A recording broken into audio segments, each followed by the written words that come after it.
تو آداب، امید کرتے ہیں کہ آپ سب خیریت اور عافیت سے ہوں گے۔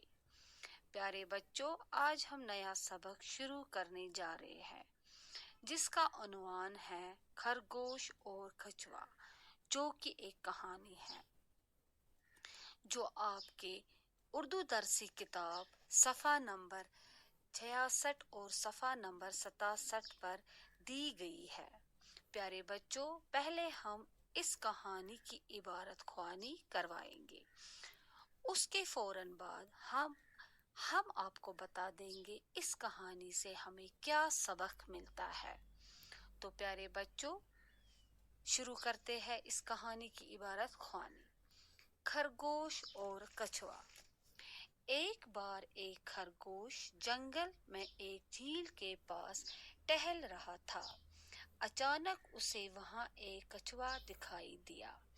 کچھوے کی سست چال دیکھ کر خرگوش نے اس کی ہنسی اڑاتے ہوئے کہا، جلدی کرو سست کچھوے، کچھ ہی گز کی دوری طے کرنے کے لیے تم اتنا زیادہ وقت لگاتے ہو، کیا تمہیں اپنی زندگی بدمزہ نہیں لگتی؟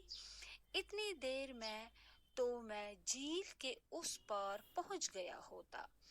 کچھوے کو خرگوش کی بات سے ٹھیس پہنچی اور اس نے خرگوش سے دوڑ لگانے کا فیصلہ کر لیا۔ دوڑ جنگل سے ہو کر ایک طے شدہ مقام پر جا کر ختم ہونی تھی۔ خرگوش ہنستے ہوئے مان گیا اور کچھ ہی دیر میں آنکھوں سے اوجھل ہو گیا۔ کیا مزیدار دوڑ ہے یہ، خرگوش نے اپنے آپ سے کہا۔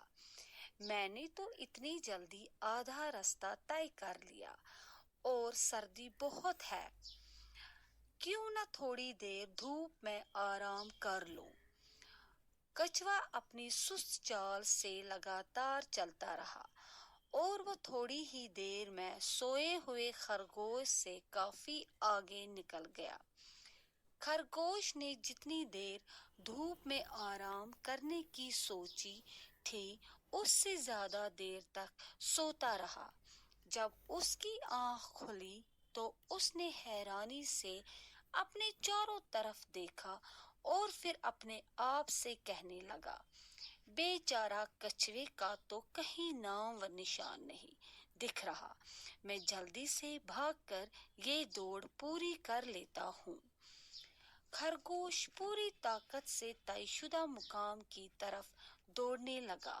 اسے یہ دیکھ کر تعجب ہوا کہ سب ہی جانور کچھوے کے جیتنے کی خوشی منا رہے ہیں جو کہ کچھ ہی دیر پہلے وہاں پہنچا تھا۔ یہ دیکھ کر خرگوش بہت شرمندہ ہوا۔ تو پیارے بچوں، یہ تھی اس کہانی کی عبارت خوانی۔ اب اس کہانی سے ہمیں کیا سبق ملتا ہے یہ ہم آپ کو بتا دیں گے۔ اس کہانی سے ہمیں یہ سبق ملتا ہے کہ ہمیں کبھی اپنے آپ پر غرور نہیں کرنا چاہیے، اگرچہ وہ کتنا ہی قابل، کتنا ہی دولت مند، کتنا ہی ہنرمند اور کتنا ہی بڑا کیوں نہ ہو، غرور انسان کی عقل پر پردہ ڈال دیتا ہے، کیونکہ غرور کا انجام بہت برا ہوتا ہے۔ جیسے کہ اس کہانی میں خرگوش کو اپنی تیز رفتار کا غرور ہوا اور وہ اپنی دوڑ میں ناکام ہوا اور کچھوے نے دوڑ جیت لی۔